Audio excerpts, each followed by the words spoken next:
अब भगवान किशोर अवस्था में प्रवेश किए। 15 वर्ष की अवस्था में जैसे ही ठाकुर जी ने प्रवेश किया, गोस्वामी जी महाराज कहते हैं कि अब भगवान के विवाह के चरित्र का हम वर्णन करते हैं। किशोरावस्था में प्रवेश कर जाने पर वाल्मीकि रामायण में वर्णन आता है कि माता कैकेयी जी श्री दशरथ जी महाराज से नित्य प्रति बस एक ही निवेदन करती है कि प्रभु हमारे राम के लिए कोई कन्या ढूंढना प्रारंभ कीजिए, क्योंकि राम श्याम वर्ण के हैं और श्याम वर्ण के लिए कन्या को ढूंढना थोड़ा सा कठिन है। इसलिए दशरथ जी जब भी राजमहल से वापस आते तो माता कैकेयी जी सिर्फ इतना निवेदन करती कि आप मेरे राघव के लिए कोई सुंदर सी कन्या ढूंढिए। और एक दिन बात कर ही रही थी कि उसी समय श्री विश्वामित्र जी का आगमन हुआ और विश्वामित्र जी के आगमन के लिए आगमन के समाचार को सुनकर के दशरथ जी का मन थोड़ा सा खिन्न हो गया। खिन्न इसलिए हुआ कि वे राम की चिंता करने लगे। विश्वामित्र जी के आगमन पर विश्वामित्र जी क्या मांग लेंगे, इस बात से मन खिन्न नहीं है।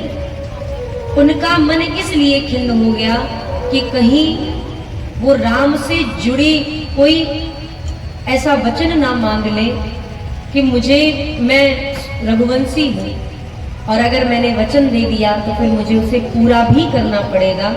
इसीलिए घबराए से, थोड़ा सा डरे हुए श्री दशरथ जी महाराज खिन्न मन से जब स्वागत के लिए जाने लगे तो वशिष्ठ जी ने उन्हें समझाया। ये चरित्र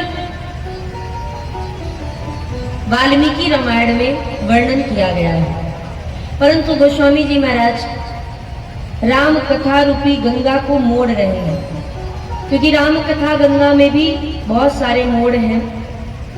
तो उस कथा को मोड़ते हुए गोस्वामी जी महाराज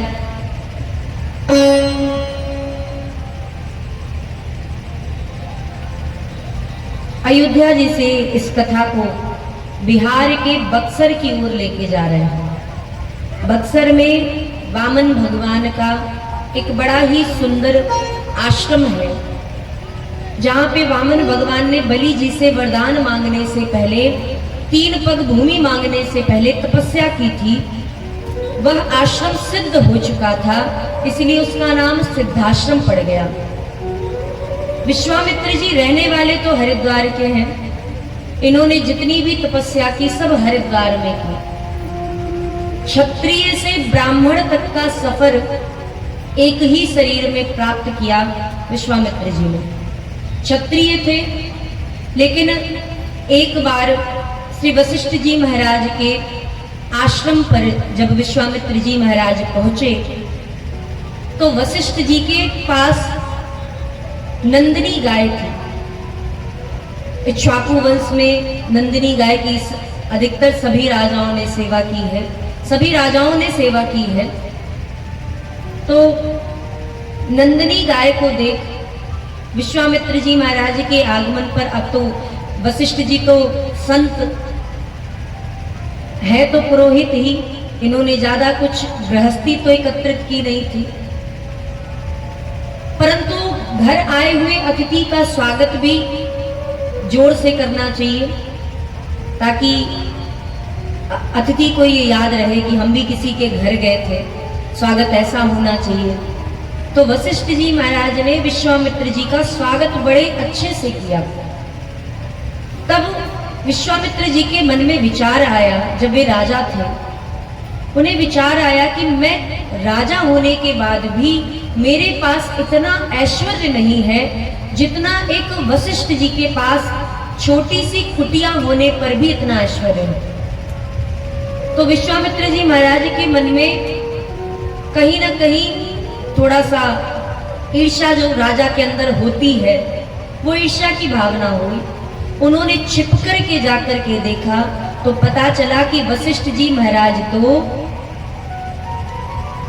नंदिनी की सेवा करके ही ये ऐश्वर्य का सुख भोग रहे हैं। तो जब विश्वामित्र जी जाने लगे तो विश्वामित्र जी के जाने के पश्चात जाते वक्त विश्वामित्र जी ने वशिष्ठ जी से निवेदन किया, महर्षि यदि मैं आपसे कुछ मांगूं तो क्या आप मुझे देंगे? आपने सेवा बहुत भाव से की है, अगर मैं आपसे कुछ मांगूं तो क्या मिलेगा? वशिष्ठ जी ने कहा बिल्कुल, बताइए क्या चाहिए आपको?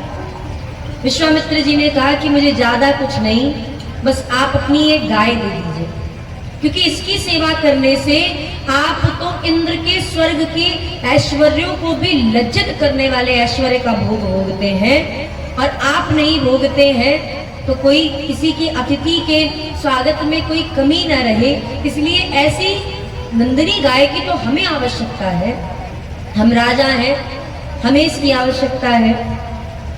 विश्वामित्र जी ने नंदिनी को मांगा। वशिष्ठ जी ने कहा महाराज आप जो मांगिए मैं देने के लिए तैयार हूँ, लेकिन नंदिनी गाय सिर्फ एक गाय जो कामधेनु के समान हमारी इच्छाओं की पूर्ति करने वाली सिर्फ गाय नहीं है, ये हमारे लिए गौ माता है, और एक ब्राह्मण के लिए गौ सेवा से बढ़कर के और क्या हो सकता है। जिस ब्राह्मण के घर में गाय की सेवा नहीं होती है, उस ब्राह्मण के घर में ब्राह्मणत्व तो चला जाता है। वो ब्राह्मण कहने के लिए, कागज पर लिखने के लिए तो ब्राह्मण होता है, लेकिन उसके अंदर ना तो ब्रह्मत्व रहता है, ना उसके घर में वो सुख शांति रहती है जो एक ब्राह्मण के घर पर जाने के बाद मिलनी चाहिए।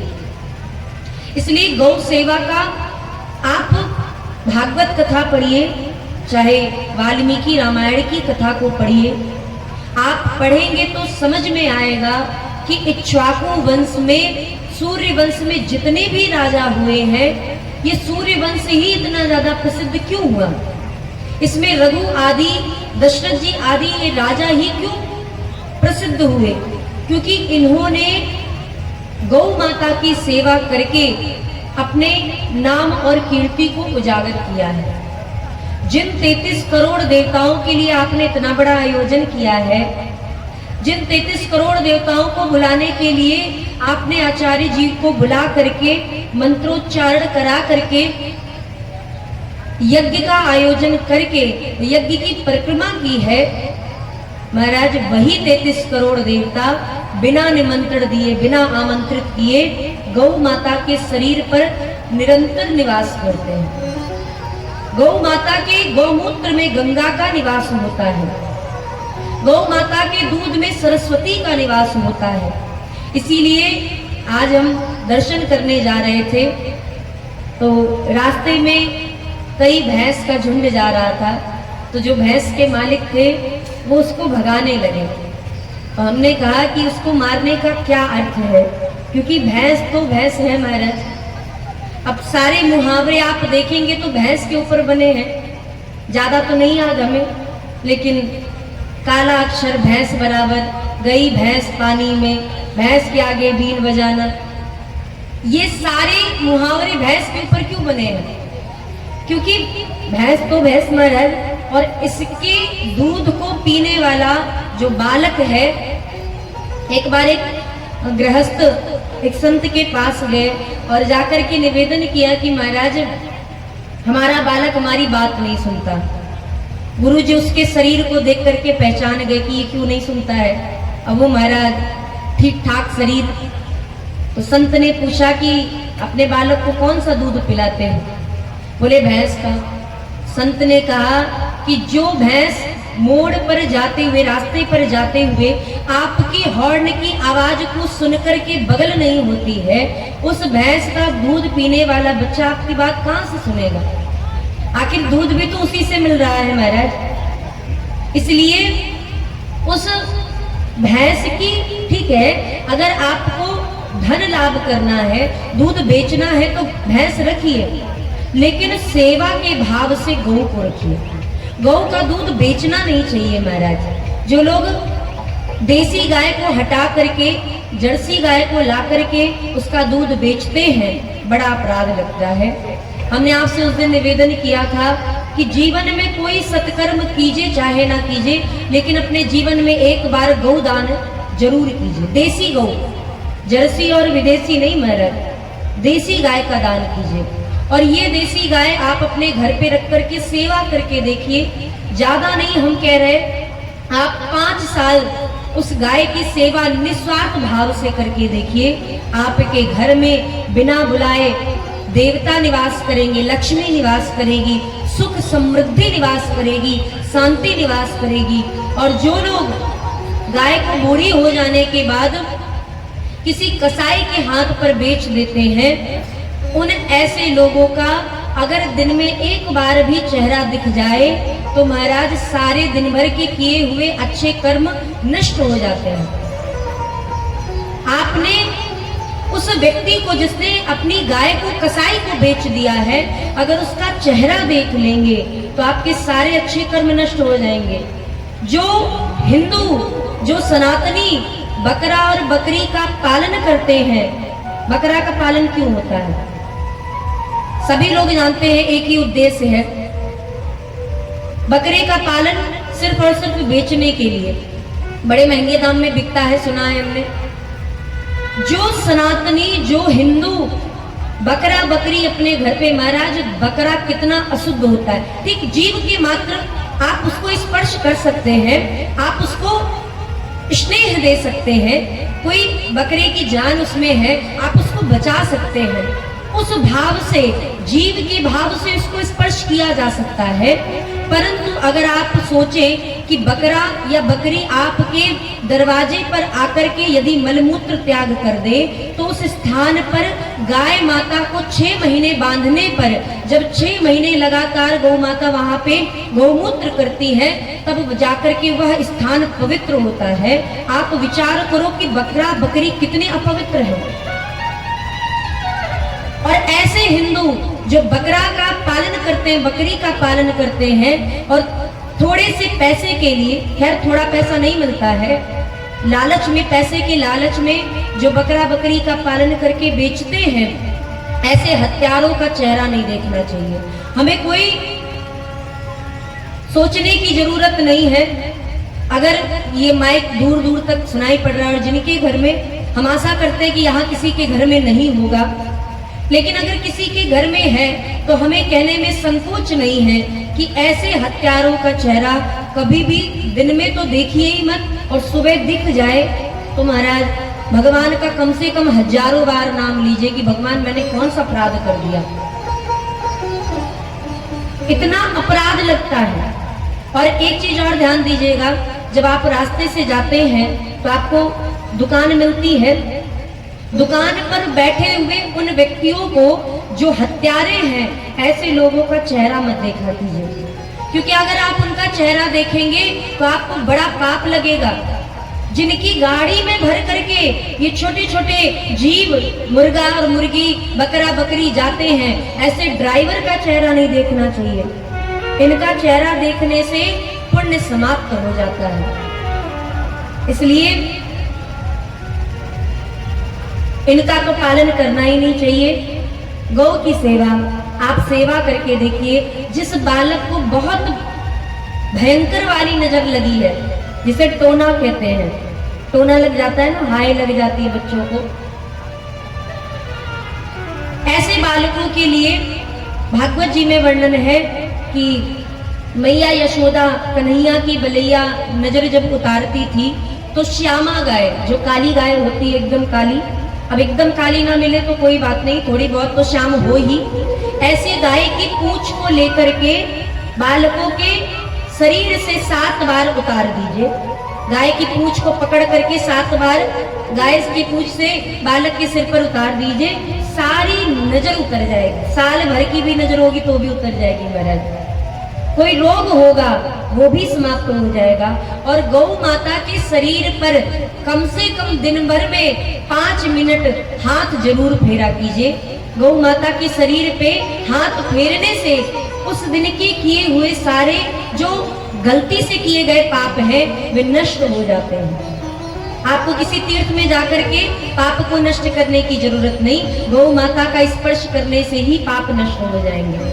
ऐसा किया कीजिए, गौ माता का गोबर घर में जरूर रखें, गौ के चरण आपके दरवाजे पर जरूर पड़े, ऐसा जरूर किया कीजिए। गाय माता को रोटी खिलाइए, 2 दिन रोटी खिलाएंगे, तीसरे दिन वो समय पर आ जाएंगे। हमारे अयोध्या जी में तो बड़ी सुंदर समझदार गाय हैं, पता नहीं इनको कैसे पता है जहाँ पे हमारा निवास है वहीं उसी चौराहे पे मंदिर के भंडारा के जो संतों के शीत प्रसादी होती है, जो पत्तल होता है, समस्त गायें ठीक 12 बजे उस स्थान पर आके खड़ी हो जाती है और 12:30 बजे जब पत्तल आ जाती तो प्रसाद पाके, संतों का शीत प्रसादी पाके, उसके बाद बिना 2 मिनट रुके हुए वहां से चली जाती है। बड़ी समझदार होती है गाय। तो ऐसा बड़ा सुंदर गायों का स्वरूप। विश्वामित्र जी महाराज ने नंदिनी को मांगा, लेकिन वशिष्ठ जी ने मना कर दिया, युद्ध किया, परंतु नंदिनी के साथ रहते हुए वशिष्ठ जी ने विश्वामित्र जी से युद्ध किया महाराज। और नंदिनी ने इतनी सेना को प्रकट कर दिया कि विश्वामित्र जी के साथ जो सेना आई थी, सारी सेना का संहार एक गौ माता नंदिनी ने कर दिया। अब तो विश्वामित्र जी को बड़ी ग्लानि हुई कि मैं एक राजा होने के बाद मेरे पास इतनी असंख्य संख्या में सेना होने के बाद भी मैं हार गया, और किससे?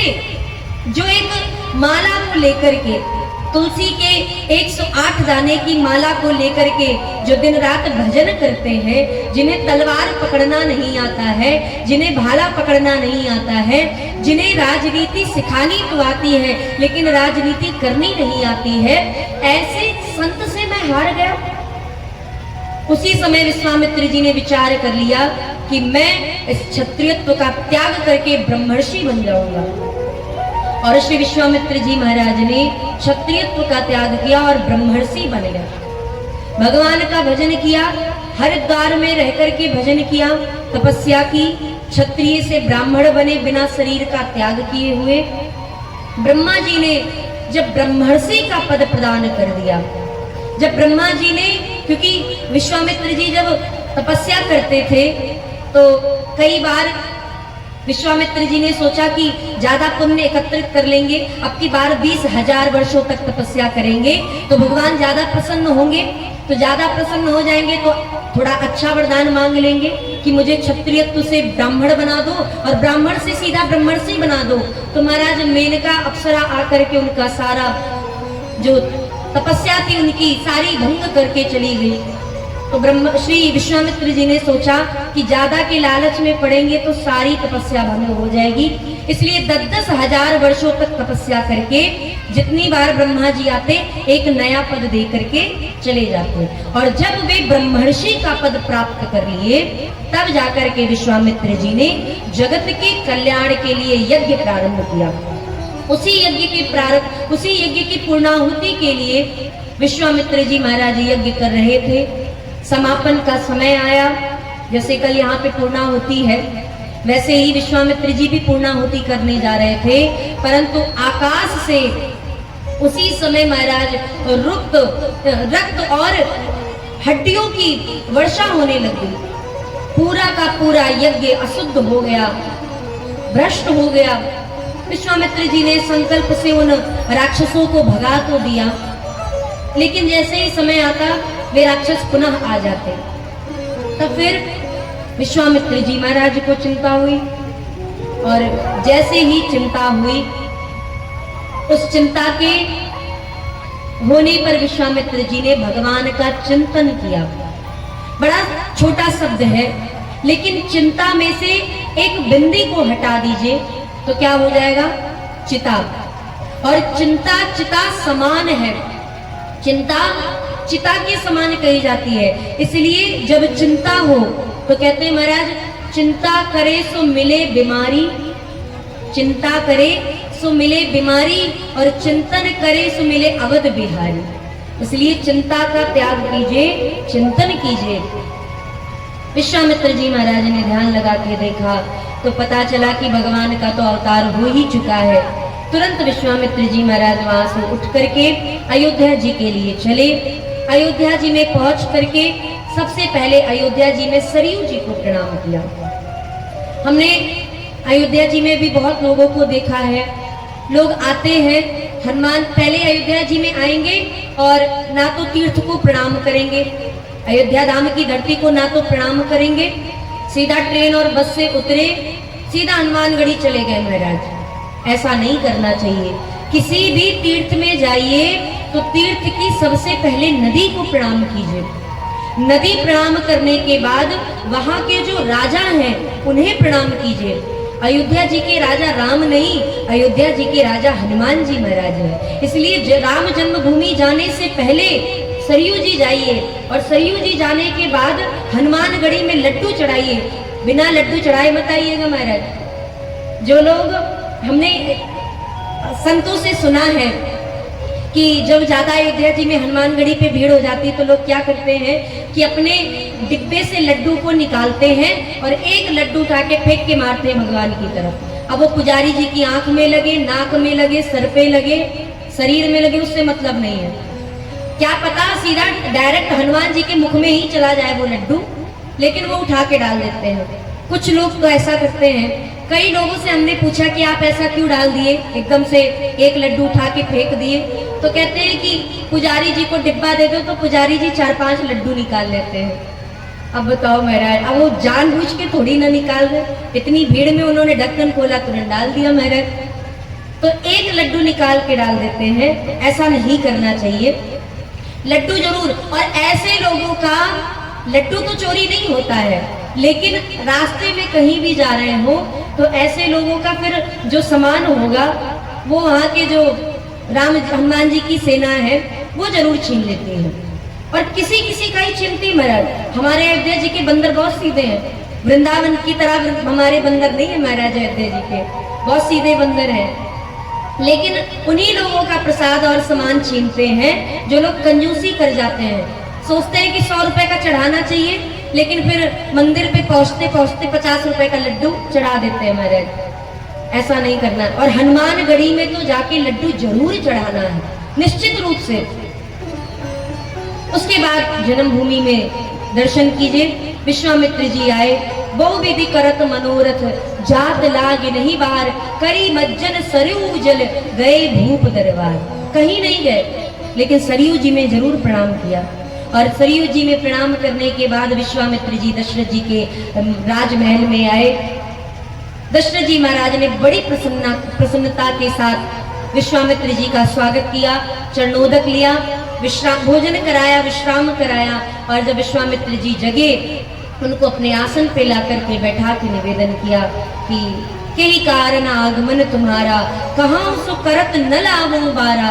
आपको कहने में देरी होगी, लेकिन मेरे करने में देरी नहीं होगी। आप कहिए तो मैं अपने सिर को तुरंत यहीं पे चढ़ा दूं। अच्छा, ऐसा क्यों कह रहे हैं? विश्वामित्र जी को अपनी बातों में मानो दशरथ जी उलझाना चाह रहे हैं कि आप मेरा प्राण मांग लो, मेरे जीवन को मांग लो, लेकिन महाराज आपसे निवेदन है मेरे राम को मत मांगना। इसीलिए उन्होंने कह दिया कि कहाँ सो करत न लावो बारा। आप ऋषि हैं और ऋषि को क्या जरूरत होगी? या तो भूमि की, या तो धन की, या तो सेना की, ताकि उनके यज्ञ की रक्षा हो सके। इन्हीं 3 चीजों की धन की आवश्यकता हो सकती है।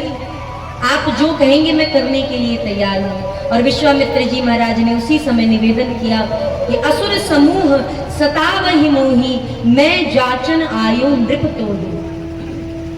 जाचन का मतलब 2 है, एक तो जाचने आया हूं आपको, और दूसरा याचन मतलब मांगने आया हूं। जांचने के लिए कि आप सचमुच में उन सभी रघुवंश शिरोमणियों की तरह हैं जो आपके पूर्वज थे, जिन्होंने अपने वचनों के लिए अपने शरीर के एक एक अंग को अपने हाथ से काट करके जीवों को खिला दिया। कि आप वही उन्हीं रघुवंशियों के वंशज हैं? इसलिए मैं जांचने आया हूं और मांगने आया हूं। क्या?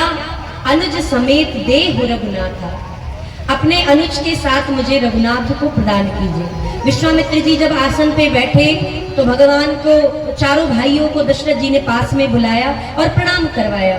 जब प्रणाम करवाया तो राम जी के पीछे लक्ष्मण जी, भरत जी के पीछे शत्रुघ्न जी बैठ गए। परंतु विश्वामित्र जी ये क्यों नहीं कह रहे कि मुझे ये जोड़ी चाहिए या ये जोड़ी चाहिए, मुझे ये आपके दोनों पुत्र चाहिए। नाम, अरे सामने बैठे हैं राम जी, तो नाम लेने की क्या जरूरत थी? विश्वामित्र जी कंफ्यूज हो गए महाराज, क्योंकि भरत राम ही की अनुहारी, सहसा लख न सकई नर नारी। राम जी और भरत जी को कोई एक साथ देख ले तो यही कहेगा कि एक दर्पण के भीतर खड़े हैं और एक दर्पण के बाहर खड़े हैं। और जैसे राम और भरत वैसे ही शत्रुघ्न और लक्ष्मण जी, उन दोनों में भी कोई फर्क नहीं, कोई पहचान ही नहीं सकता। तो अब राम जी के पीछे लक्ष्मण जी और भरत जी के पीछे शत्रुघ्न जी, अगर मैंने गलत जोड़ी को मांग लिया तब तो महाराज गड़बड़ हो जाएगी, क्योंकि मुझे पता है कि मैं अपने यज्ञ को पूर्ण कराने के बाद जनक जी के नगर को जाऊंगा और वहां परशुराम जी जरूर आएंगे, क्योंकि विश्वामित्र जी परशुराम जी मामा भांजे महाराज। तो जब वो आएंगे और जैसे ही आएंगे तो भरत जी हमारे बड़े विनम्र स्वभाव के हैं, लेकिन परशुराम जी से लड़ने के लिए तो लक्ष्मण जी की आवश्यकता है, और लक्ष्मण जी और भरत जी को लेके जा नहीं सकते, क्योंकि लक्ष्मण जी राम जी के साथ रहते हैं और शत्रुघ्न जी भरत जी के साथ रहते हैं। तो अगर मैंने कहीं गलती से किसी दूसरे के ऊपर उंगली दिखा दी तो महाराज जहां परशुराम जी फरसा उठाएंगे, भरत जी तुरंत अपने सिर को झुका लेंगे कि हम तो रघुवंशी हैं और हम क्षत्रिय तो ब्राह्मणों के सामने सर झुका के सर कटा भी सकते हैं, हमें ऐसा बिल्कुल नहीं चाहिए महाराज। जो परशुराम जी के सामने उनकी बोलती बंद करने के लिए तत्पर रहे, मुझे वो राम और लक्ष्मण चाहिए। इसीलिए विश्वामित्र जी महाराज ने सामने बैठे राम और लक्ष्मण जी, क्योंकि पहचान नहीं पा रहे हैं, इसलिए तुरंत कहा कि अनुज समेत देहु रघुनाथा, अनुज के समेत देना। अच्छा, चाहते तो केवल राम जी को भी मांग सकते थे, क्या राम जी विश्वामित्र जी की यज्ञ की रक्षा नहीं कर सकते थे? बिल्कुल कर सकते थे, अकेले इतना सामर्थ्य है भगवान में, लेकिन अनुज के समेत इसलिए मांग रहे हैं क्योंकि इन्हें पता है कि परशुराम जी से लड़ने के लिए परशुराम जी के समान कोई क्रोधी चाहिए महाराज, इसीलिए अनुज भी दे देना, अनुज समेत देहु रघुनाथा। और लेकर के जब जैसे ही ये बात कही तो दशरथ जी महाराज का मुख रूपी कमल तो कुमला गया, और कुमलाए हुए श्री मुख से जैसे ही श्री विश्वामित्र जी ने ये बात कही, दशरथ जी महाराज ने तुरंत हाथ जोड़ लिए, प्रभु मांगो भूमि धेनु धन कोसा, सर्वस देव आज सहरोसा, देह प्राण ते प्रिय कछु नाही, सो मुनि देहु निमिष एक माही। आप कहिए तो आपको 2 अक्षर की राम चाहिए ना, मैं 2 अक्षर की बहुत सारी वस्तुएं देने के लिए तैयार हूँ। मांगो भूमि, ये धरती मांग लो, यज्ञ करने के लिए भूमि चाहिए, जितना बड़ा राज्य चाहिए मैं देने के लिए तैयार हूँ। मांगो भूमि, भूमि में 2 अक्षर, धेनु गाय, गाय में 2 अक्षर, धन में 2 अक्षर, सर्वस और कोष, सब कुछ में, सब में भी 2 अक्षर, और ये राज और कोष जो है, धन संपदा जो है, ये सब भी देने के लिए तैयार है महाराज। भूकंप आता है तो करोड़ों की बिल्डिंग छोड़ करके आदमी घर के बाहर नजर आता है, क्यों? क्योंकि उस धन से ज्यादा व्यक्ति को अपना शरीर प्यारा है। आप कहो कि कहने में आपके देरी होगी, देह मैं अपने शरीर को तुरंत त्याग कर दूंगा, मैं समर्पित कर दूंगा जीवन भर के लिए, आपको आपके चरणों में मैं सेवक बन जाऊंगा, अपने शरीर को आपके चरणों में गिरवी रख दूंगा, और प्राण आप कहो तो मैं तुरंत युद्ध करने के लिए चला जाऊं और अपने खुशी खुशी अपने प्राणों का त्याग कर दूंगा, लेकिन राम देत नहीं बनाई गुसाई, प्रभु मैं राम को कदापि किसी भी अवस्था में नहीं दे सकता। तब विश्वामित्र जी ने वशिष्ठ जी की ओर देखा, वशिष्ठ जी बड़भागी हैं आप, इन राम के लिए मैंने क्षत्रिय से ब्राह्मणत्व को स्वीकार किया, इतनी तपस्या की मैंने केवल ब्रह्मर्षि बनने के लिए, इतनी तपस्या की मैंने सिर्फ राम को प्राप्त करने के लिए, और राम को प्राप्त भी मैंने कहाँ किया, वहीं जहाँ सारी संपत्ति को छोड़ करके मैं आया था, जहाँ पे था मैं, आज मुझे फिर इतने लंबे सफर करने के बाद फिर वहीं पे आना पड़ा। कोई बात नहीं, भगवान कब किसको कैसे किस अवस्था में मिल जाए ये तो भगवान ही जानते हैं, भक्त का प्रेम ही ये डिसाइड कर सकता है कि भगवान को वो वन में बुलाना चाहते हैं या घर में ही बुलाना चाहते हैं। विश्वामित्र जी वन में भी भगवान को नहीं पा पाए और दशरथ जी घर बैठे राम जी को अपने पुत्र के रूप में अपनी ही सेवा भगवान से करवा रहे हैं। ये तो भक्त का प्रेम है। वशिष्ठ जी की ओर देखा, महाराज मैंने एक बार बड़े अपराध से आपकी ईर्ष्यावश मैंने इतना सब कुछ किया, लेकिन मैं फिर भी भगवान को ना पा पाया, परंतु आपसे निवेदन है अगर आप चाह ले तो ये दशरथ जी महाराज मुझे राम को समर्पित कर देंगे। वशिष्ठ जी ने समझाया, तब वशिष्ठ बहुविधि समझावा, बहुविधि अर्थात बहुत प्रकार से समझाया और दशरथ जी से बस एक ही बात कही कि आप राम को मत दीजिए। क्यों? राम है ट्रस्ट की संपत्ति और ट्रस्ट की संपत्ति पर किसी एक का अधिकार नहीं होता है।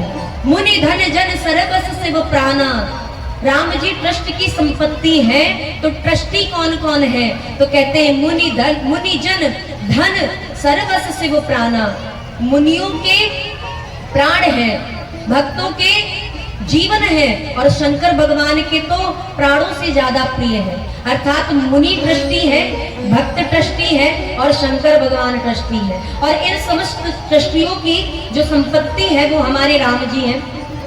अब भाई राम जी को आप अकेले तो समर्पित कर नहीं सकते, सबकी आज्ञा लेनी पड़ेगी। तो ऐसा कीजिए कि राम जी को मत दीजिए, आप अपने पद से इस्तीफा दे दीजिए, अर्थात पिता के पद पर आप कुछ दिनों के लिए हट जाइए और विश्वामित्र जी को रामचंद्र जी का पिता बना दीजिए। और जैसे ही आप राम जी को विश्वामित्र जी को राम जी का पिता बनाएंगे तो विश्वामित्र जी का उतना ही अधिकार होगा जितना एक पिता का होता है, फिर चाहे वो कुछ भी करे। तब दशरथ जी को बात समझ में आई। इसीलिए जब दशरथ जी ने विश्वामित्र जी को राम जी को समर्पित किया तो बस एक ही बात कही, मेरे प्राण नाथ सुत दो तुम मुनि पिता आन नहीं को। मेरे आप ही, ये दोनों जो बालक हैं ये मेरे प्राण हैं और इनके अलावा मेरा इस जीवन में कोई और नहीं है। आज से आप ही इन दोनों के पिता हैं, अर्थात मैं अपने पिता के पद से इस्तीफा दे रहा हूँ, आज से आप ही इनके पिता हैं। और ऐसा कहकर के महाराज विश्वामित्र जी महाराज भगवान को लेके चले। कवितावली में वर्णन आता है कि भगवान ने विश्वामित्र जी की कुछ परीक्षा भी ली, परंतु जब विश्वामित्र जी महाराज ताटक वन में पहुंचे और ताड़का का उद्धार किया, जब विश्वामित्र जी ने आज्ञा दी कि राघव इसके प्राणों का हरण कर लो और भगवान ने एक ही बाण में जब ताड़का के प्राणों का हरण किया तब विश्वामित्र जी को विश्वास हुआ। समस्त जितने भी अस्त्र शस्त्र थे महाराज, वे समस्त अस्त्र शस्त्रों को सिद्ध करके विश्वामित्र जी ने मूर्तिमान रूप धारण करा के अपने हृदय में विराजमान कर लिया था।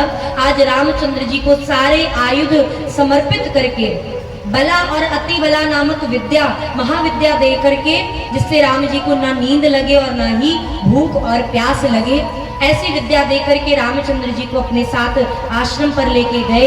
रात्रि में भगवान ने विश्राम किया।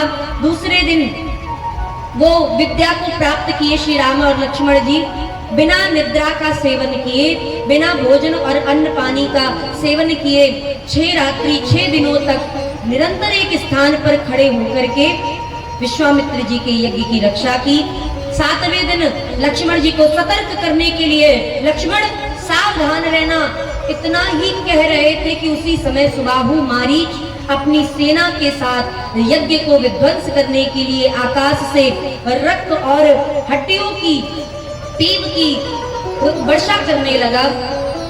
भगवान ने सुबाहु को तो अग्नि बाण से, अग्निदेव का बाण था आग्नेय बाण, उस बाण से मार करके उसको वहीं जला के समाप्त किया। और मारीच, क्योंकि अभी उससे थोड़ा सा काम है, इसलिए मारीच को बिना फर के बाण मार करके भगवान ने 100 योजन दूर फेंक दिया। मारीच ने उसी समय संकल्प लिया, जो बिना फर के बाण, बिना नोक के बाण मार करके मुझे इतनी दूर फेंक सकते हैं, अगर उन्होंने सचमुच में बाण मार दिया होता तो आज मैं इस धरती पर नहीं फिर कहीं और ही नजर आ रहा होता। इसलिए भैया माला उठाओ और जप करो। माला उठा के जप करना शुरू कर दिया मारीच ने। इधर भगवान जब तक 2 से युद्ध करते तब तक तो लक्ष्मण जी ने सारी सेना को एक ही बाण में निपटा दिया। मेरा और उसी समय श्री विश्वामित्र जी ने यज्ञ को पूर्ण किया। थोड़े दिन ठाकुर जी वहां निवास करते हैं और इसके बाद अब भगवान से विश्वामित्र जी महाराज निवेदन करते हैं, राघव एक यज्ञ और है, अगर तुम्हारी आज्ञा हो तो उसका भी दर्शन किया जाए। राम जी ने कहा, गुरुदेव भगवान जैसी आपकी इच्छा। और उसी समय विश्वामित्र जी के साथ कुछ ऋषि मुनियों के साथ रामचंद्र जी लक्ष्मण जी विश्वामित्र जी के साथ जनकपुर की ओर चले। जनकपुर में जाने से पूर्व, अभी इससे जो पूर्व कथा थी, जहाँ पे मधुबनी में दरभंगा जिला लग जाता है, आपके बिहार में ही है महाराज। तो दरभंगा जिला में हम भगवान की कृपा से, माता जानकी जी की कृपा से उस अहिल्या आश्रम और गौतम जी के आश्रम का दर्शन किए इस कथा से आने से पूर्व। और बड़ा सुंदर रमणीक स्थान है। आज भी वहां पे अहिल्या जी विराजमान है और गौतम जी भी विराजमान है। अहिल्या जी आगे हैं और गौतम जी पीछे विराजमान है, अहिल्या जी के पीछे बैठे हैं महाराज। पूरा परिवार है, अहिल्या जी भी हैं, माता पिता अहिल्या और गौतम जी भी हैं, और उनके पुत्र सतानंद जी जो जनक जी के पुरोहित हैं वो भी वहां पे विराजमान है। और उनकी जो पुत्री है श्री अंजना माता भी वहां पे विराजमान है। और वहां पे हनुमान जी को बड़े सुंदर नाम से पुकारा जाता है। ये पूरा परिवार वहां पे विराजमान है, माता पिता, बेटे में श्री सतानंद जी महाराज और पुत्री अंजना माता, और अंजना जी के पुत्र हैं श्री हनुमान जी महाराज। तो हनुमान जी को वहां पे हनुमान जी नहीं कहा जाता है, वहां किसी अन्य नाम से नहीं पुकारा जाता, वहां पे उन्हें बबुआ हनुमान कहा जाता है।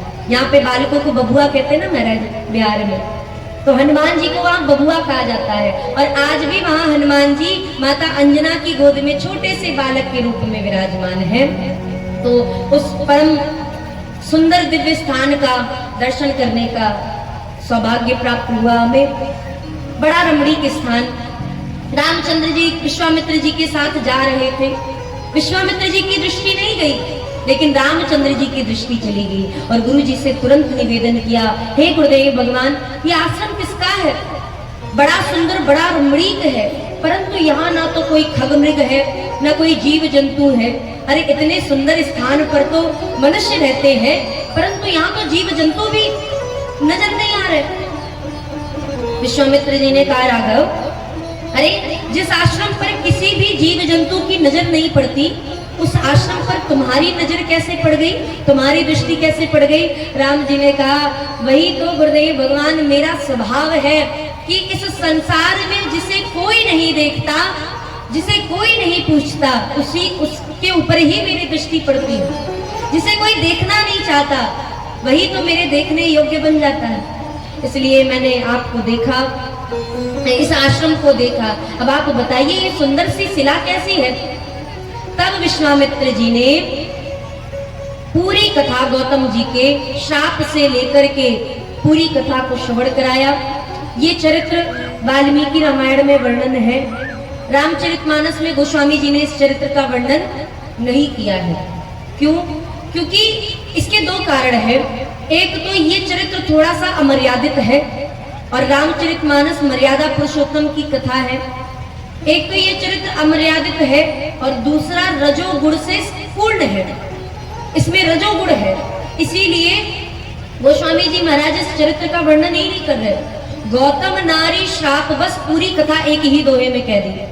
गौतम नारी श्राप बस, उपल देह दरिधीर, चरण कमल रज चाहती, कृपा करहु रघुवीर। एक शब्द से समझिए, गोस्वामी जी ने धूलि का प्रयोग नहीं किया।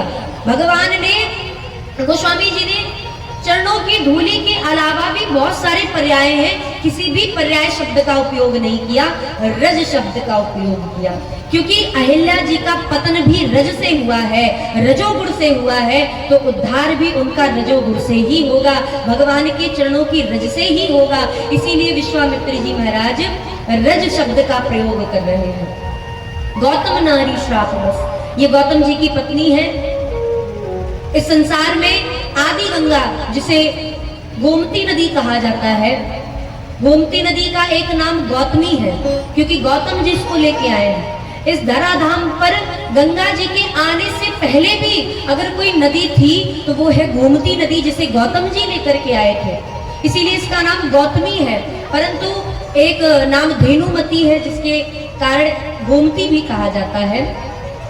भगवान ने सोचा कि चरण कमल की रज चाहते हैं, नहीं, मुझसे गलती नहीं हो सकती, मेरे भक्त के उद्धार की बात है। विश्वामित्र जी ने कहा, राघव याद कर लेना, एक भक्त हुआ था जिसने पत्थर में से तुम्हें प्रकट किया था, याद है? भगवान ने कहा उस भक्त को मैं तो क्या ये पूरा संसार नहीं भूल सकता। कौन?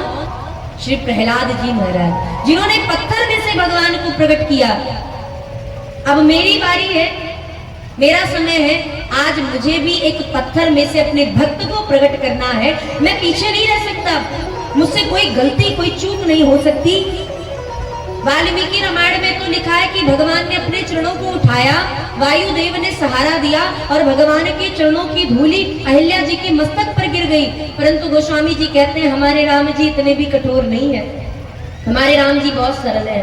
हमारे राम जी ने क्या किया कि गोस्वामी जी ने वर्णन किया, पर सत पद पावन शोक न सावन, प्रगट भई तप कुंज सही, देखत रघुनायक जन सुखदायक, सन्मुख होई कर जोरी रही, मैं नारी पावन प्रभु जग पावन, रावण रिपुजन सुख दाई, राजीव विलोचन भव भय मोचन, पाहि पाहि शरण नहीं आई, पर सत पद पावन। भगवान ने चरणों की धूली को नहीं दिया, तो गोस्वामी जी कहते पर सत पद पावन, ठाकुर जी ने अपने चरणों को रख दिया। विश्वामित्र जी ने कहा राघव, अरे वो ब्राह्मण की पत्नी है, तुम क्षत्रिय, वो स्त्री है, तुम पुरुष, और वो तुमसे श्रेष्ठ है, तुम एक राजकुमार, तुमने कैसे अपने चरणों को एक नारी के मस्तक पर रख दिया?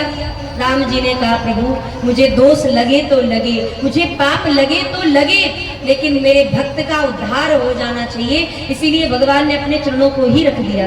बोलिए दीन बंधु सरकार की, अस प्रभु दीन बंधु हरि, कारण रहित दयाल। गौतम जी अहिल्या जी को लेकर के अपने साथ भगवान के धाम को जाते हैं। गोस्वामी जी महाराज वर्णन करते हैं कि अब भगवान थोड़ा सा खिन्न है, क्योंकि भगवान से थोड़ा दोष हो गया है। भगवान ने एक ब्रह्मर्षि की पत्नी के मस्तक पर अपने चरणों को रख दिया है, तो भगवान को कहीं ना कहीं दोष लग गया है। इसलिए ठाकुर जी जब आगे बढ़े तो अब की बार प्रसन्न नहीं है, परंतु जैसे ही थोड़ी दूर कुछ दूर आगे बढ़े तो देखा क्या महाराज की गंगा जी बह रही थी, और गंगा जी की कथा को सुन करके कि विश्वामित्र जी ने बताया आपके ही वंश में एक राजा हुए थे जिनका नाम था सगर, उन्हीं के पीढ़ी में आगे चल करके एक भगीरथ जी हुए जो इस गंगा को इस धराधाम पर लेकर के आए। ये गंगा जी आपके ही पूर्वजों ने इस पृथ्वी पर लाने का पूरा प्रयास किया और लेकर के भी आए। तो ऐसी गंगा में जब रामचंद्र जी ने स्नान किया, उसके बाद जो घाट पर तीर्थ पुरोहित थे, पंडा जी थे, उनको देख करके भगवान ने दान किया, और दान करने के बाद हमने आपसे उस दिन भी निवेदन किया था कि तीर्थ में जाइए, नदी में स्नान कीजिए तो दान जरूर करके आइए, बिना दान किए अगर। और ये भी देखा गया है कुछ लोग तो ऐसा करते हैं महाराज कि जिस घाट पर पंडा जी नहीं होते लोग उस घाट पे नहाने जाते हैं कि दक्षिणा नहीं देनी पड़ेगी। बड़ा अपराध लगता है महाराज। नदी में स्नान करने के पुण्य की तो बात जाने दीजिए, छोड़ ही दीजिए। जिस घाट में पंडा ना हो, तीर्थ पुरोहित ना हो, ऐसे अगर वो गंगा जी का भी जल है, ऐसे स्थान पर स्नान करने से दोष लगता है, पुण्य नहीं मिलता है। इसलिए जिस घाट पे पुरोहित हो उसी घाट पे स्नान कीजिए और उनको कुछ दान दक्षिणा देकर के आइए। तो भगवान ने खूब भरपूर महाराज संपन्न करके ब्राह्मणों को दान दे करके संतुष्ट किया। और अब भगवान चले हैं जनकपुर धाम की ओर। और ऐसा सुंदर नगर जिसकी क्या महिमा गाई जाए महाराज। अयोध्या जी में मंथरा मिल जाएंगी आपको, लंका में विभीषण मिल जाएंगे, अच्छों के बीच में एक बुरा और बुरों के बीच में एक अच्छा मिल जाएगा। लेकिन जनकपुर धाम एक ऐसा धाम है जहाँ पे सिर्फ और सिर्फ ज्ञानी ही ज्ञानी है। और अब राम जी के पहुंच जाने के बाद सब भक्त हो जाएंगे, सब ज्ञान भूल जाएंगे महाराज, सब भक्त बन जाएंगे, क्योंकि उन ज्ञानियों के बीच में साक्षात भक्ति देवी विराजमान है। और जहाँ भक्ति देवी विराजमान होती है वहां तो भगवान को स्वयं चल करके आना पड़ता है। बोलिए जनकपुर धाम की। ऐसे जनकपुर धाम को आइए हमारा एक सुंदर से छोटे से भजन के माध्यम से प्रणाम करें। उसके बाद बिना जानकी जी की कृपा के तो जनकपुर में प्रवेश मिलेगा नहीं महाराज। अयोध्या जी चले जाएंगे। हमने उस दिन निवेदन किया था आपसे कि अयोध्या जी तो लोग पहुंच जाते हैं, लेकिन जनकपुर धाम बहुत विरले लोग जाते हैं महाराज। जिन्हें जानकी जी बुलाती है वही लोग जाते हैं महाराज। तो आइए। सिया जो के मिथिला नगरिया मनोहर लागे, सिया जो के मिथिला नगरिया मनोहर लागे, सिया जो के मिथिला नगरिया मनोहर लागे, सिया जो के मिथिला नगरिया मनोहर लागे, सिया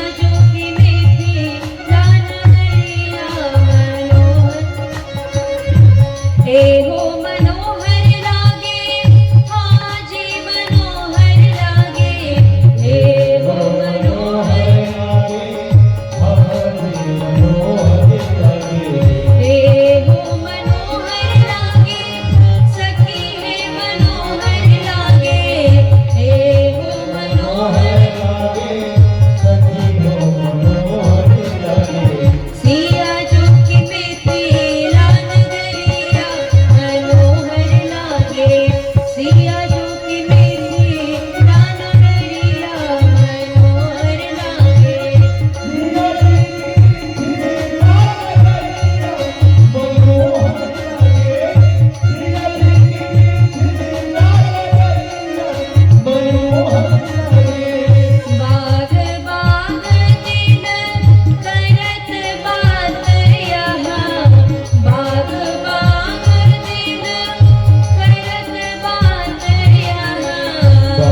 मिथिला को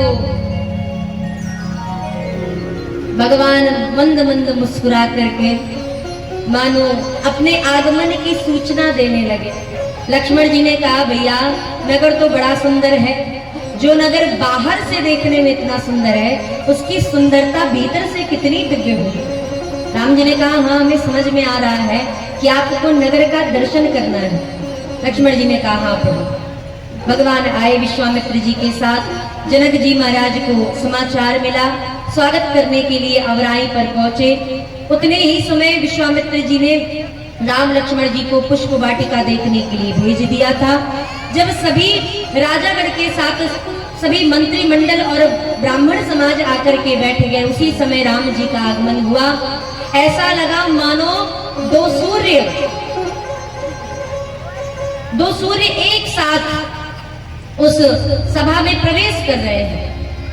महाराज राम जी और लक्ष्मण जी को देख करके सब अपने स्थान से खड़े हो गए। जनक जी ने परिचय प्राप्त किया, पता चला कि ये तो दशरथ जी के पुत्र हैं। तो निवेदन किया, प्रभु आप तो जंगल में रह सकते हैं लेकिन ये है राजकुमार, इन्हें इस प्रकार अवराई में रहने की आदत नहीं है। अगर आप कहें तो आपकी आज्ञा से इन्हें लेकर के हम अपने महल में चले। विश्वामित्र जी ने कहा, जैसी आपकी इच्छा। और कहकर के जानकी जी के भवन को खाली करा के रामचंद्र जी और श्री लक्ष्मण जी महाराज को वहां पे निवास दिया गया। भगवान ने रात्रि में सायंकालीन का समय होने लगा। लक्ष्मण जी का मन अब प्रभु के डर और संकोच के कारण लक्ष्मण जी कुछ कह ना सके। तब रामचंद्र जी ने विश्वामित्र जी से आज्ञा मांगी और नगर भ्रमण के लिए लक्ष्मण जी को लेकर के चल पड़े। जैसे ही भवन के बाहर आए तो राम जी के आने की सूचना बालकों को मिली थी। बालकों ने रामचंद्र जी से मित्रता कर ली और मित्रता करने के बाद तुरंत नगर भ्रमण कराने के लिए साथ में चल पड़े। अच्छा, ये जो छोटे छोटे समकक्षी है, सेम एज के जो राम जी के सखा थे, मित्र बन गए थे, ये राम जी को अगर नगर में कुछ अमूल्य कुछ अच्छी वस्तुएं दिखाते हैं तो ऐसे नहीं कहते कि राम जी वो देखिए। राम जी को कभी कभी स्पर्श करते हैं, कभी कंधे पे हाथ रखते हैं, कभी हाथ को पकड़ते हैं, कभी कभी कमर के ऊपर हाथ रख करके, पीठ के ऊपर हाथ रख करके भगवान को स्पर्श करके चीजों को दिखा रहे हैं। गोस्वामी जी से किसी ने पूछा, ये ऐसे क्यों कर रहे हैं? तो महाराज वो बालक जिन श्री रामचंद्र जी के रूप को दूर से देख रहे थे, ये इतने कोमल हैं कि अगर इन्हें एक पुष्प दे दिया जाए तो इनके पसीने आ जाएंगे महाराज। और इनको जब दूर से देखने में इनकी कोमलता दिख रही है तो ये सचमुच में कितने कोमल होंगे। तो उनके हर एक अंग को स्पर्श करके, छू करके देखते हैं कि ये सचमुच में जितना देखने में कोमल है, क्या उतने कोमल सचमुच में है? और अगर है तो फिर ये करेंगे क्या अपने जीवन में महाराज? ये पुष्प तो उठा नहीं सकते, अगर इनको राजा बना दिया गया तो ये युद्ध कैसे करेंगे? इस अचंभे से बार बार वे बालक राम जी को स्पर्श करके देख रहे हैं। रामचंद्र जी को नगर में दर्शन कराया। भागवत जी का बड़ा सुंदर प्रसंग, जिसमें गोपिका भगवान के वेणु वादन को सुनकर के शरद पूर्णिमा की रात्रि में भगवान की ओर समीप दौड़ी चली गई थी। जैसा उनका हाल हुआ था उस समय, वैसा ही हाल मिथिला की गलियों में भी हुआ है। पर अंतर है, भागवत जी में उसका वर्णन विस्तार से है, जो कि द्वापर युग की लीला है। लेकिन ये भाव, ये जो दृश्य है, ये दृश्य तो मिथिलानियों का त्रेता युग में ही हो चुका था महाराज। कोई काम कर रही है तो आधा काम करके ही भाग पड़ी। राम जी के आने की सूचना को सुन करके कुछ मिथिलानियां भगवान के दिव्य रूप को देख करके महाराज पति की सेवा कर रही थी, पति को भोजन देने जा रही थी, श्रृंगार करने जा रही थी, गौ की सेवा करने जा रही थी, सास के चरण दबाने जा रही थी। जिसको जैसे सुनाई पड़ा उसने उस काम को उसी अवस्था में त्याग दिया और तुरंत राम जी के दर्शन करने के लिए दौड़ पड़ी। महाराज गोस्वामी जी ने बड़ा विचित्र उदाहरण दिया। ऐसा लग रहा है मानो कोई रंक राजा के धन को लूटने के लिए दौड़ रहा हो। अब इनके लिए तो ये राम जी का जो दिव्य स्वरूप है, ये तो महाराज सोने से कम थोड़ी ना है, ये कोई राजा के खजाने से कम थोड़ी ना है। आप कहेंगे ऐसा क्यों? क्योंकि इन मिथिलानियों ने, इन मिथिला वासियों ने रामचंद्र जी के उस ज्ञान स्वरूप से, ज्ञान के बोध से निर्गुण ब्रह्म का ध्यान करते हुए उस ब्रह्म को ही पाया है। उस ब्रह्म का कोई रूप नहीं जाना, ये नहीं जाना कि उस ब्रह्म का भी शरीर हो सकता है, रूप हो सकता है, वो भी मंद मंद मुस्कान हो सकती है, बड़े बड़े नेत्र हो सकते हैं, घुंघराले से बाल हो सकते हैं, मंद मंद मतवाली सी चाल हो सकती है, सुंदर सुंदर कोमल से करकमल हो सकते हैं। इन मिथिलानियों को पता ही नहीं है। तो जब इन्हें पता ही नहीं है और जैसे ही राम जी के आने की बात पता चली कि एक बड़ा दिव्य सुंदर अद्भुत तेज को लिए एक बालक आया है महाराज, तो माताएं दौड़ पड़ी। कैसे दौड़ी? जैसे एक रंक राजा के खजाने को लूटने के लिए दौड़ पड़ता है। भगवान के उस दिव्य माधुर्य को देखने के लिए सखियां दौड़ पड़ी, मिथिलानियां दौड़ पड़ी। और सिर्फ स्त्रियां नहीं, वृद्ध माताएं, जो छोटी छोटी बालिकाएं थी, वे जो वृद्ध पुरुष थे, जो नवयुवक पुरुष थे और जो बालक थे, वो तो राम जी के मित्र हो ही चुके थे महाराज। स्त्री पुरुष सब दौड़ पड़े। रामचंद्र जी जा रहे, सखियां अट्टालिकाओं पर अपने अपने छत पर खड़ी हो गई। राम जी देखते हुए धीरे धीरे करके जा रहे हैं। एक सखी ने कहा, सखी जानती हो ये जो आगे आगे जा रहे हैं ये कौन है? सखी ने कहा, नहीं नहीं हम तो नहीं जानते। तुम जानती? बोले बहुत अच्छे से। ये जो आगे जा रहे हैं ना, ये राम, इनका नाम राम है। और जो पीछे जा रहे हैं, जो जिनकी भौवें टेढ़ी है महाराज, जो इधर उधर तिरछी निगाहों से देखते हुए जा रहे हैं, इनका नाम लक्ष्मण है। माता तो, पिता तो इनके एक ही है, लेकिन माता दो अलग अलग है। जो आगे जा रहे हैं उनकी माता का नाम कौशल्या है और जो पीछे जा रहे हैं उनकी माता का नाम सुमित्रा है। एक सखी ने कहा, तुम तो बहुत जानती हो। तो तीसरी सखी ने कहा, तुम क्या जानती हो? हम जानते हैं इनके बारे में। ये जो देखने में इतने सुंदर लग रहे हैं ना, इनको कम मत आंकना। ये तो ऐसे बड़े बड़े प्रतापी राजाओं को भी पीछे छोड़ दे, ऐसे दो राजकुमार हैं। इन्होंने, ये जो आगे आगे जा रहे हैं, इन्होंने दो राक्षसों का जब तक कल्याण किया, उद्धार किया, तब तक ये जो पीछे पीछे जा रहे हैं तिरछी निगाहों वाले, टेढ़ी भौं वाले, इन्होंने पूरी सेना को ही उद्धार कर दिया। अरे ये केवल प्रतापी ही नहीं है, बहुत बड़े जादूगर भी है। सखी ने कहा, वो कैसे? बोले, ये इतने बड़े जादूगर हैं कि इनके चरणों की धूल से पत्थर में से नारी प्रकट हो जाती है। और प्रकट हो भी गई तो कोई बात नहीं, वो तो महाराज आसमान में भी उड़ करके चली गई। इनको कम प्रतापी मत समझना। ये देखने में, एक ने कहा, जो भी हो, हमें तो लगता है ये जो दोनों बालक जा रहे हैं ये गूंगे और बहरे हैं।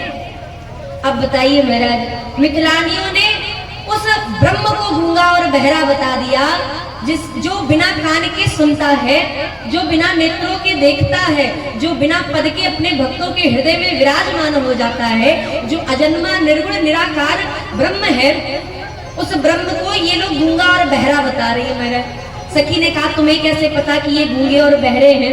एक ने कहा, देखती नहीं? अरे हम उतनी देर से प्रशंसा किए जा रहे किए जा रहे किए जा रहे, ये कोई उत्तर ही नहीं देते। अरे उत्तर ना दे, कम से कम एक बार हमें देखे तो सही, हमें तो लगता है ये गूंगे हैं। एक सखी ने कहा, तुम्हें कैसे पता ये गूंगे हैं? बहरे हैं ये मान सकते हैं, इनको सुनाई नहीं पड़ रहा है, ये हमारी बात नहीं, गूंगे हैं ये कैसे पता? तो एक सखी ने कहा, देखो, देखती नहीं?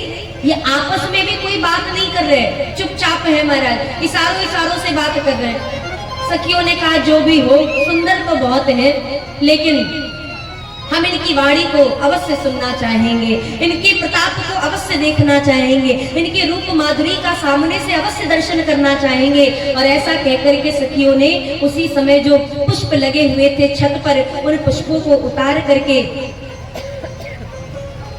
भगवान के उस ऊपर सुंदर सुमन की वर्षा की। गोस्वामी जी ने सुमन नाम लिया। सुमन का दो अर्थ हुआ, एक तो पुष्प, पुष्प की पर्याय है सुमन, और सुमन का मतलब एक सुंदर सा मन उन सखियों ने ठाकुर जी के ऊपर न्यौछावर कर दिया। इस प्रकार भगवान रंगनाथ में, रंग महल में पहुंचे, जहां उन्होंने धनुष का दर्शन किया, रात्रि में विश्राम किया। गुरुदेव भगवान ने प्रातः काल आज्ञा दी, भगवान पुष्प वाटिका की ओर बढ़े। देखिए महाराज, समय बहुत कम है और हमें विवाह का भी आनंद लेना है। आज की कथा बहुत विस्तृत भी थी, परंतु अब समस्त प्रसंगों को तो छुआ नहीं जा सकता है कि सारे प्रसंगों को कहा जाए। तो कथा का मतलब होता है कहीं व्यास, कहीं समास, अर्थात कहीं संक्षिप्त कहीं विस्तृत। इसलिए कुछ प्रसंग संक्षिप्त में कुछ विस्तृत में लेकर के चलेंगे समय अवधि को देखते हुए। तो महाराज भगवान ने देखा कि गुरुदेव भगवान ने आज्ञा दी, पुष्प वाटिका में प्रभु पहुंचे।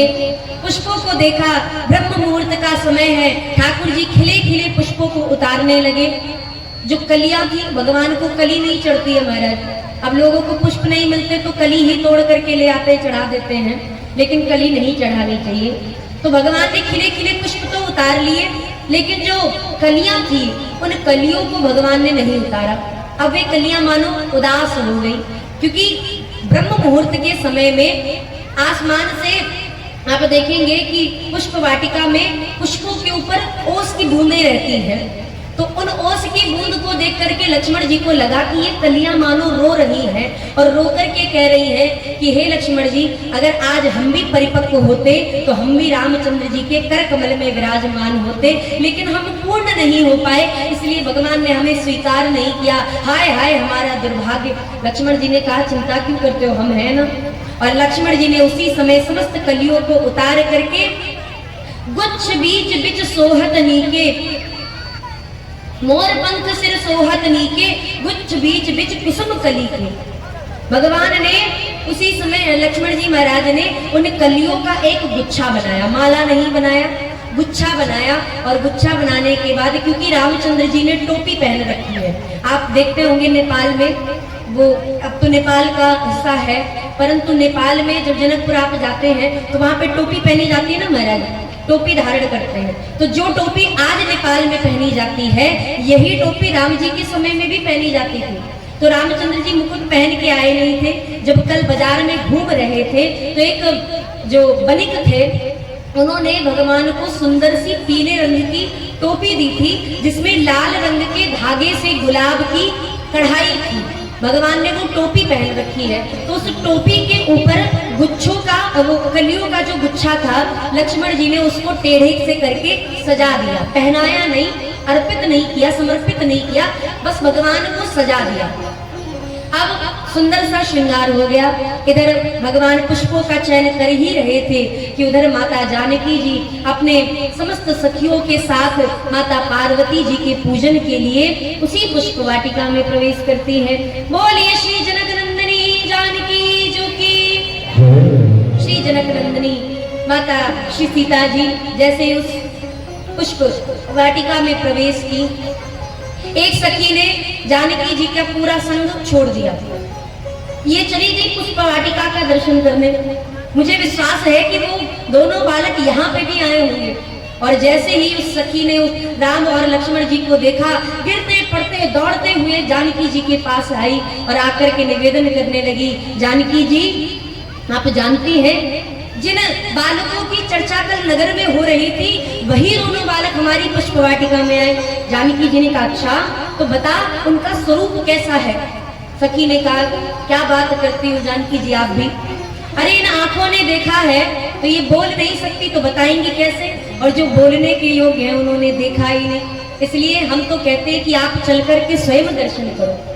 और जानकी जी को सखियां लेकर के आई। उसी समय राम जी लता भवन के भीतर चले गए थे, इसलिए जानकी जी को राम जी दिखे नहीं, लेकिन रामचंद्र जी लता भवन के भीतर से बैठ के जानकी जी की पांव में पड़ी पैंजनी की आवाज को सुनकर के जानकी जी को देख रहे थे। और जैसे ही सखी ने कहा कि लगता है चले गए, जानकी जी तो व्याकुल सी हो गई कि ऐसे कैसे जा सकते हैं। तब एक सखी ने लताओं को हटा करके जैसे ही लता भवन के अंदर झांक के देखा तो पता चला राम जी वहां पर लता भवन के भीतर बैठे। जानकी जी को बताया, वो रहे वो दोनों राजकुमार। और जैसे ही वो भटकती हुई निगाहों से, उन भटकते हुए नजरों से जब जानकी जी ने रामचंद्र जी को देखा, जब वो निगाहें रामचंद्र जी के ऊपर पड़ी, महाराज सारे के सारे देवता जीव जंतु सब उस स्थान का त्याग करके चले गए। वो गोपियां भी अपने चित्त और मन से कहीं और ही चली गई, क्योंकि आज प्रथम बार हमारी जानकी जी और रामचंद्र जी का नेत्रों के माध्यम से, दर्शन के माध्यम से पहली बार मिलन हो रहा है। इसलिए सभी ने अपने अपने स्थानों का त्याग कर दिया। यहाँ तक कि नेत्रों में, पलकों में निवास करने वाले जानकी जी के जो वंशज हैं निमि जी महाराज, उन्होंने भी निमेष इन पलकों का त्याग कर दिया।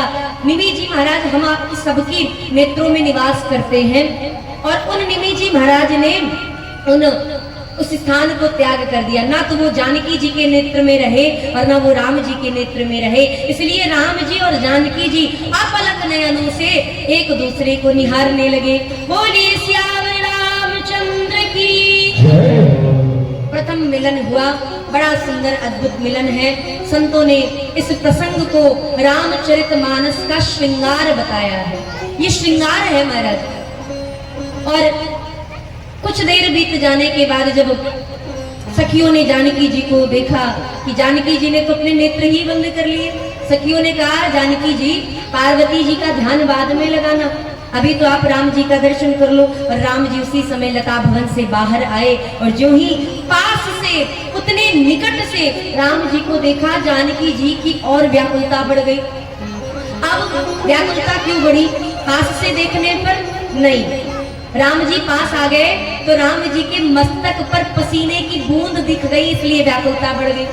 आहा महाराज कितने सुंदर हैं, परंतु देखो तो पुष्प के भार से ब्रह्म मुहूर्त के समय पुष्प वाटिका में जहाँ पर मौसम इतना ठंडा होता है, वहां पर ये पुष्पों के भार को उठाए हैं तो इनके माथे पर पसीना है। अरे राम राम, ये धनुष को कैसे उठाएंगे महाराज? ये विचार करके माता जानकी जी उसी समय पार्वती जी के मंदिर की ओर आगे चली और जाकर के माता पार्वती जी से कुछ नहीं कहा। मोर मनोरथ जान हुनी के बसों सदा और पुर सब ही के, इसलिए कि न्यू प्रगट न कारण ते ही अस कही चरण गहे वह।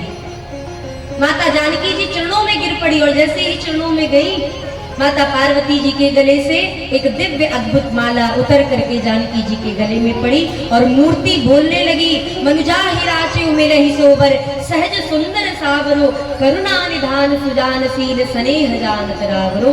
ऐसा दिव्य आशीर्वाद प्राप्त करके जैसे ही माता जानकी जी वहां से आगे बढ़ी, इधर रामचंद्र जी भी पुष्प को लेकर के गुरु जी के पास आए। वो दिन तो ऐसे ही जानकी जी का विचार करते करते ही बीत गया।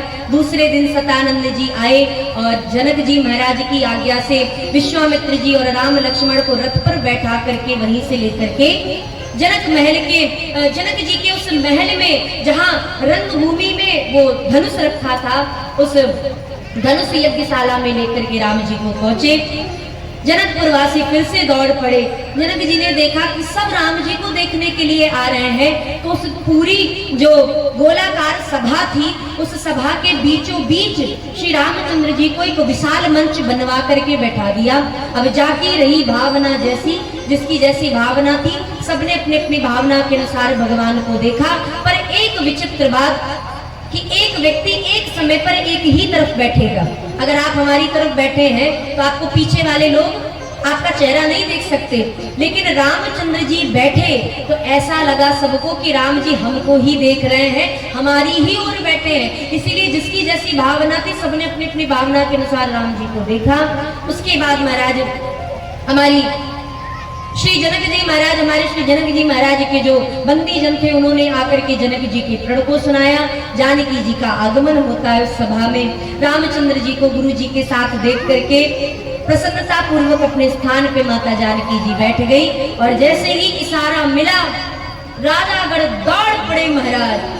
अपने आसन से उठ करके खड़े हुए कि मुझसे पहले कोई धनुष तोड़ने ना चला जाए, और तुरंत उठ करके खड़े होते हैं और खड़े होकर के महाराज हाथों में जो अंगपट था महाराज, जो कंधे पर वस्त्र लिया जाता, जिसे आज अंगोछा कहते हैं, उस अंगपट को राजागणों ने तुरंत अपने कमर में बांध लिया और कमर में बांध करके अपने बल का अपने मुख से ही बखान करके, जो लोग अपनी चीजों का अपने मुख से बखान कर देते हैं, उनका वह जिस चीज की, जिस कार्य का, जिस स्वभाव का बखान करते हैं, वो कम हो जाता है महाराज, उसका बल समाप्त हो जाता है। इसलिए ये राजागण जो बैठ करके अपना गाल बजा रहे थे, गाल बजाना समझते हैं ना, गाल बजाने का मतलब जो अपनी ही प्रशंसा अपने मुंह से किए जा रहे थे, उन राजाओं ने जब देखा कि धनुष तोड़ने का समय हो चुका है, उसी समय महाराज उठ करके खड़े हुए। अच्छा, राजाओं की संख्या भी ज्यादा है, तो सभी राजाओं के कोई कोई देवता इष्ट देव है। मान लीजिए जैसे गणेश जी के 100 राजाओं के देवता जो इष्ट देव है वो गणेश जी महाराज है।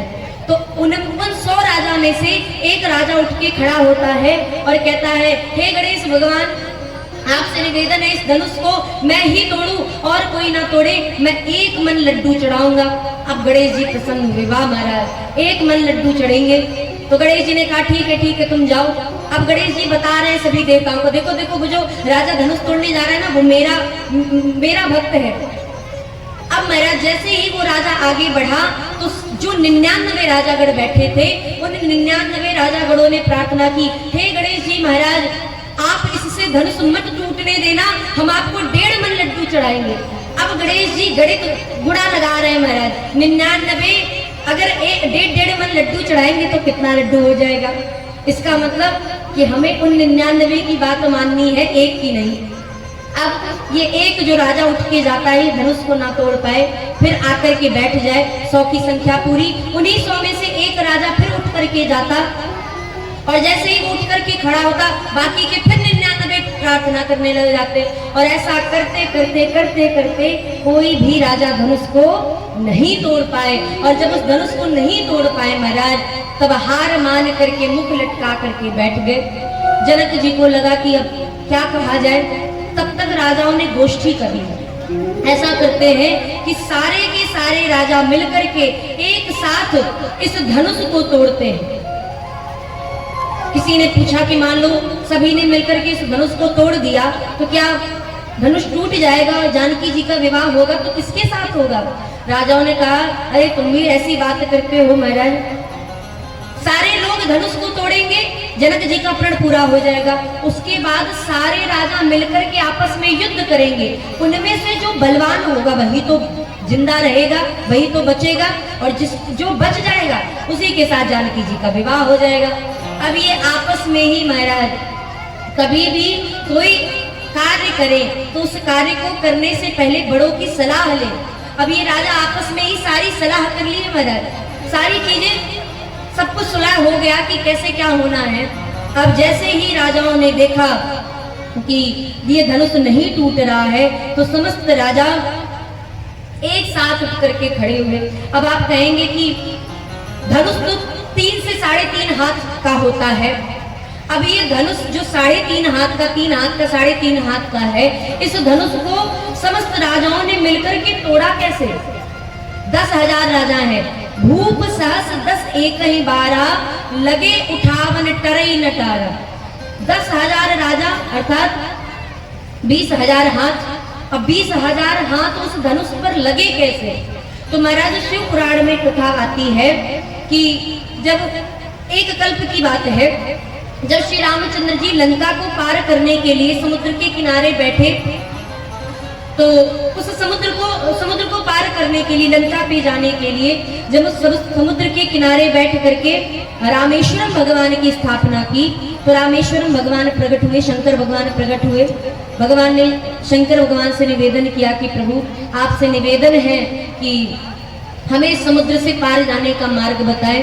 तब भगवान ने इसी धनुष को उठा करके उस स्थान पर रख दिया था, और जहां से भारत का अंत है, भारत की जो अंतिम सीमा है, वहां से लेकर के लंका की सीमा तक वो धनुष रखा रहा है। तो ये छोटा सा ही महाराज, ये छोटा सा ही पिनाक है, लेकिन इस पिनाक को श्री शंकर भगवान ने जैसे ही उस समुद्र पर रखा, तो उस समुद्र पर समस्त वानरी सेना के साथ धनुष पर चढ़कर के रामचंद्र जी लंका पहुंचे थे। ये धनुष ऐसा, ये एक कल्प की कथा है। तो अब इसमें इतनी क्षमता है क्योंकि जब जनक जी महाराज की इतनी बड़ी सभा में समस्त राजागण उपस्थित हुए, तो राजाओं ने मिलकर के धनुष को उठाया। सभा कोई छोटी मोटी तो थी नहीं, अनगिनत राजा आए थे और अनगिनत राजाओं के बीच में उस धनुष को रखा गया था। इसलिए जब 10,000 राजागण आए और उस धनुष को स्पर्श किए, तो जितने हाथ लगते गए धनुष उतना ही बड़ा होता चला गया। और जैसे ही वह धनुष बड़ा होता चला गया महाराज, तो समस्त राजाओं ने धनुष को स्पर्श किया एक एक हाथ से पहले तो अपना बल दिखा रहे थे कि एक ही हाथ से उठ जाएगा महाराज। 20,000 हाथ लग गए तो क्या अभी भी धनुष नहीं उठेगा?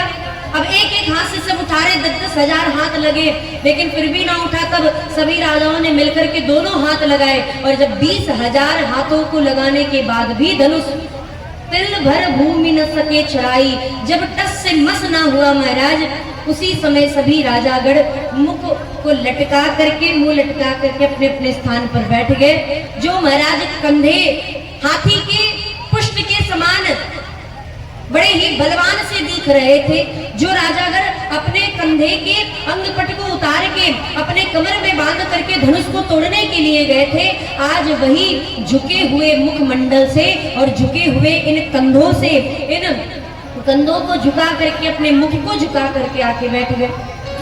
जनक जी महाराज ने देखा कि ये तो बड़ा अशोभनीय कार्य हुआ है। इतने सारे राजागण उठे हैं धनुष को तोड़ने के लिए, लेकिन बड़ी विडंबना है कि एक भी इन 10,000 राजाओं से भी यह धनुष तिलभर भूमि न सके चढ़ाई। तिलभर भूमि अलग भी नहीं हुआ। अरे अपनी जगह से थोड़ा हिला ही देते।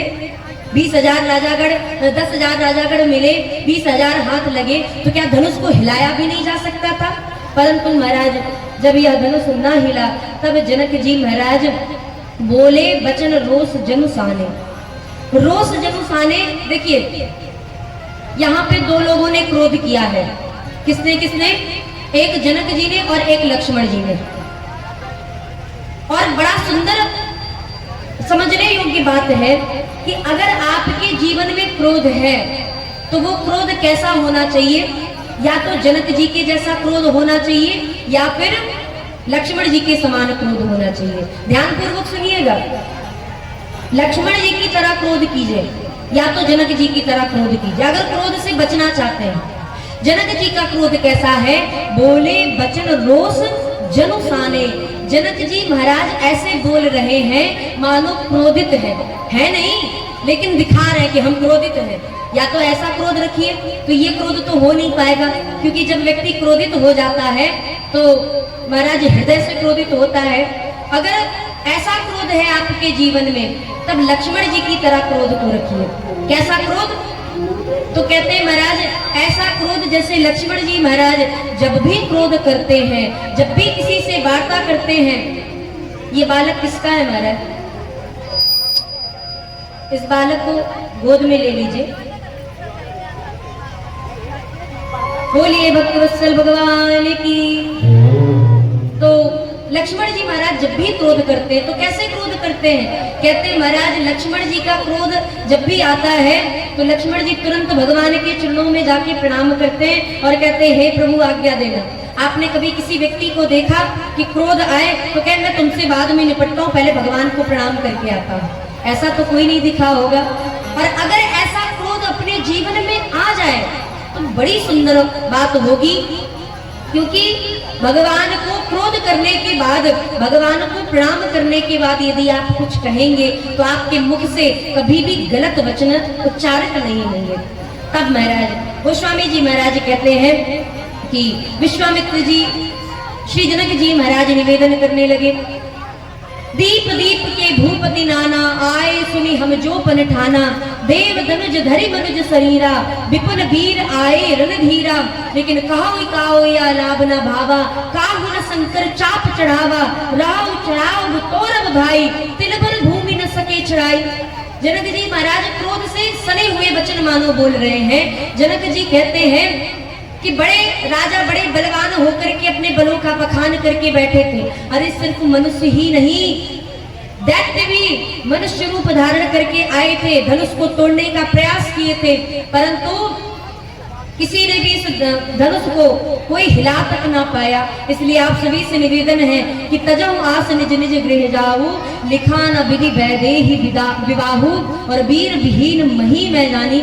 मैं जान गया कि विधाता ने मेरी जानकी जी का विवाह लिखा ही नहीं है, और जब से परशुराम जी ने अपना फरसा चलाया है तब से इस पृथ्वी पर समस्त राजागण वीर से हीन हो चुके हैं, उनके अंदर वीरता नहीं रह गई है। इसलिए अब आप अपनी अपनी आशा का त्याग करके अपने अपने घर चले जाइए।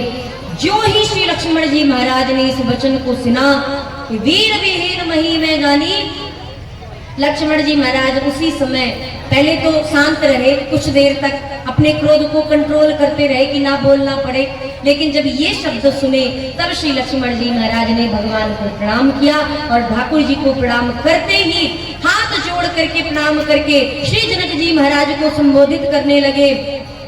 सुनाओ बान कुल पंकज भानु, कहां स्वभाव न कछु अवमानु, कही जनक जस अनुचित बानी, विद्यमान रघुकुल मनि जानी। महाराज, जिस प्रकार इस सभा में विराजमान रघुवंश शिरोमणि राम जी के होते हुए भी जनक जी महाराज ने जिस प्रकार अनुचित वाणी कही है, ऐसी वाणी कोई भी नहीं कहता है। अगर जिस समाज में रघुवंशियों का बच्चा भी विराजमान रहे, जनक जी से ऐसी आशा नहीं थी कि जनक जी ऐसे शब्दों का प्रयोग करेंगे। और जनक जी महाराज को जैसे ही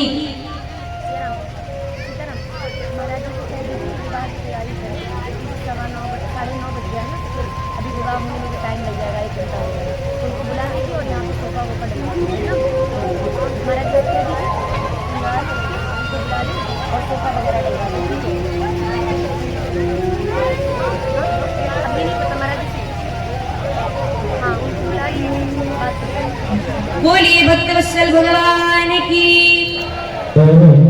तो श्री लक्ष्मण जी महाराज निवेदन करने लगे कि प्रभु, जनक जी महाराज कह रहे हैं कि इस धनुष को कौन नहीं तोड़ना चाहता है और किसी से यह धनुष टूट नहीं पाया। हम आपसे निवेदन करना चाहते हैं, इस छोटे से तुच्छ से धनुष की बात कर रहे हैं, अगर आपकी आज्ञा हो तो मैं इस पूरी पृथ्वी को उठा करके कच्चे घड़े की तरह तोड़ सकता हूँ। राम जी ने कहा, लक्ष्मण, इस पृथ्वी को उठा करके तोड़ दोगे तो मेरी बनी बनाई सृष्टि तो चौपट हो जाएगी। लक्ष्मण जी ने कहा, सरकार, मैं इस पृथ्वी को कच्चे घड़े की तरह तोड़ूंगा। जैसे कच्चा घड़ा तोड़ने के बाद भी, टूटने के बाद भी जुड़ जाता है, अगर आपकी आज्ञा होगी, आपके प्रभाव से मैं इस धनुष को तोड़ भी, इस पृथ्वी को तोड़ भी सकता हूँ और बाद में जोड़ने की भी सामर्थ्य रखता हूँ। इस धनुष की बात करते हैं, जैसे एक हाथी का बच्चा कमल की नाल को तोड़ देता है, मैं इस धनुष को तोड़ सकता हूँ। इस धनुष को उठाने की बात करते हैं, मैं इस धनुष को उठा करके मूसलाधार वर्षा में बिना भीगे हुए लेकर के दौड़ सकता हूँ। राम जी ने लक्ष्मण जी को देख करके कहा, भैया, इतना बल आपके अंदर कहाँ से आ गया? तब लक्ष्मण जी हाथ जोड़ करके कहते, तब प्रताप महिमा भजमाना, हो बापुरो पिनाक पुराना। ये तो आपकी महिमा का प्रभाव है, आप तो बस आज्ञा दो। रामचंद्र जी ने इशारे से बैठाया। इशारे से क्यों बैठाया? क्योंकि अगर राम जी कहते नहीं नहीं बैठ जाओ तो राजा उपहास करते कि देखो दोनों छोटे छोटे बालक आपस में ही लड़ रहे हैं, इसलिए राम जी ने शांति से बैठाया। गुरु जी ने उसी समय रामचंद्र जी को आज्ञा दी, हे राघव। अच्छा, लक्ष्मण जी के इन वचनों को सुनकर के पृथ्वी कांप उठी और जैसे ही पृथ्वी कांपी, दसों दिशाओं के दिग्गज डोल गए। तो उसी क्षण श्री जो जनक जी के जो नगरवासी थे, स्त्री पुरुष थे, उन सभी स्त्री पुरुषों ने एक साथ एक ही ध्वनि में आपस में बात करने लगे और कहने लगे एक ही ध्वनि में कि भैया, अभी तो छोटे ने बोला है तो पृथ्वी कांप गई, अभी तो बड़े भैया विराजमान है, अगर ये उठ गए तो पक्का है कि धनुष टूट ही जाएगा। छोटे भैया की बोलने में इतना प्रभाव है तो बड़े भैया तो धनुष को तोड़ के ही रहेंगे। विश्वामित्र जी महाराज ने उसी समय भगवान से निवेदन किया, विश्वामित्र समय शुभ जान